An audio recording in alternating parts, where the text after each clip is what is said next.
At the beginning of this part, we see the system alert, reading memory of the world. An infinite number of records for the library of skills have been created. Jinhyuk, preparing for the incoming battle, activates his 10-star multi-layer barrier and then his Eye of Gluttony, scanning for any weaknesses. The scene shifts to Yaksha, who is locked in a fierce battle against Alice and Gaguma, the dragon. As Jinhyuk observes, a status window for Yaksha appears, but all of Yaksha's stats are unknown, leaving Jinhyuk in the dark. The only skills revealed are Impossible Strength, Chime Morio, and Invincible. The system warns, the Eye of Gluttony is underleveled to reveal all of the target skills. A copy condition window appears. The survival of the heavenly demon is a prerequisite to fend off the beings of the 50th floor. However, Yaksha is one of the few weapons that can defeat the heavenly demon.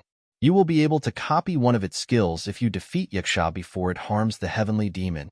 Failure to do so will result in an irreversible disaster. Jinhyuk, now feeling the weight of the situation, reviews his own skills, muttering, "Hellfire? No, not this either." He knows he has only one chance while Alice and Gaguma are stalling for time. His mind races. I need to find something. A combination of skills, out of all the variations I've studied, that will allow me to defeat Yaksha. Meanwhile, Dok is trembling, gripping the lantern that controls Yaksha. He grits his teeth, feeling his inner energy drain rapidly. Just holding onto this lantern is sapping my energy dry, he mutters, glancing at Sama-ja in the distance. I guess that means it's impossible to contain this thing unless I have as much inner energy as Sama-ja.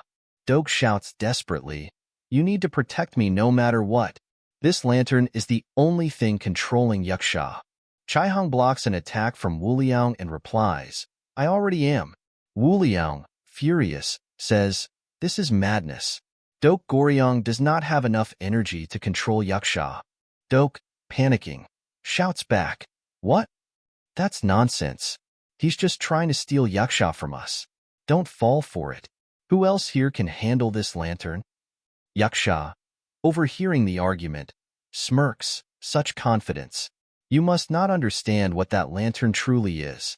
Had I regained my full strength, you would have been dead already.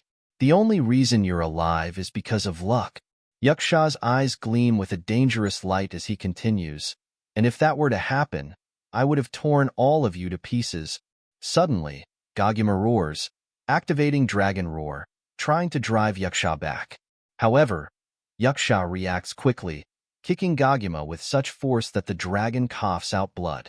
Alice rushes to catch Gaguma, her expression serious as she hits Yaksha with a powerful attack. "Gaguma, get it together," she shouts. "We need to hold on just a little longer." Yaksha scoffs, "Upper floor vampires, always relying on magic. You're all the same, weak. Let me show you what real power is." Yaksha activates Impossible Strength, launching a terrifying attack. Unequaled cannons shoot forth, sending 4 devastating blows toward Alice and Gaguma. Alice, realizing the danger, grits her teeth. "Can I really not be of any help to my contractor, even in this form?" she thinks, struggling under the weight of Yaksha's immense power. The scene shifts to Teresa, exhausted and locked in her own battle with her inner self. Black Teresa taunts her, "I'm getting tired of you. Isn't it about time you gave up?" Black Teresa continues, "I'm simply doing and saying the things you hesitate to act on. You should be grateful to me. What's wrong with that?" Teresa, breathing heavily, asks, "Why are you doing this?" Black Teresa smirks and replies, "Why, you ask? Because I don't want to be a burden to him when it really matters. When the time comes that he needs me, I want to be someone who can stay by his side, without hesitation, without excuse." Meanwhile, Alice steels herself, thinking, Alice von Ataraxia, even if I lack power right now, I will protect my contractor with all that I have." She activates Blood Road, determined to hold Yaksha off. Yaksha's attacks surge toward her, each one more dangerous than the last. As the disciples of Murim watch in shock, they see Yaksha's overwhelming strength. A massive hole is blasted through the wall by the force of Yaksha's attacks. Yaksha, confused, says, "What? It should have been too late to dodge that." But standing behind Yaksha is Jinhyuk, holding Alice and shielding her from the blast.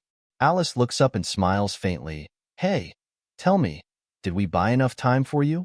Jinhyuk, his aura now crackling with energy, responds, yeah, you bought me more than enough. He activates fusion, combining Tumgrave's right arm, Sword Demon King's steps, and Dark Heavenly Demon Emperor arts. The system chimes. Fusion was a success. Jinhyuk stands tall, his presence radiating immense power as he uses Colossal Soldier Tumgrave's leg. Alice, smiling contentedly, says, all right, then, I'll rest for now. With that, she returns to Braham's ring, and Gaguma retreats into the subspace inventory. Doke, still trembling from the battle's intensity, is in disbelief as he stares at the hole in the wall. I can't believe it. The Heavenly Mountain, which represented the power of the Heavenly Demon Divine Cult, was... Before he can finish, Yaksha grabs the lantern from Doke's hand. Doke screams, what are you doing? Give that back to me. Yaksha grins maliciously, grabbing Doke by the face. Trying to control me with something like this? Yaksha growls. You should have restored all my powers if you wanted any chance of controlling me. But since you've failed in that, I'll take what's mine. Yaksha activates Devour the Weak, draining Doke's inner energy as the system flashes, absorbing the target's mana. Minimal mana required. Doke falls to the ground, utterly drained of all his energy, his body limp. Yaksha, looking down at Doke's lifeless form, sneers. He acted like he had boundless inner energy, but it was nowhere near enough. Pathetic. Yaksha then turns his gaze toward Jinhyuk. You'll do, he says, his voice laced with malevolence. If I absorb your inner energy, I will regain all of my lost powers. Jinhyuk, unfazed, smirks. Is that so? He replies, his voice calm. He activates super speed, increasing his movement speed by 700%. Jinhyuk smiles confidently. Go ahead, make my day. Subscribe for the next part.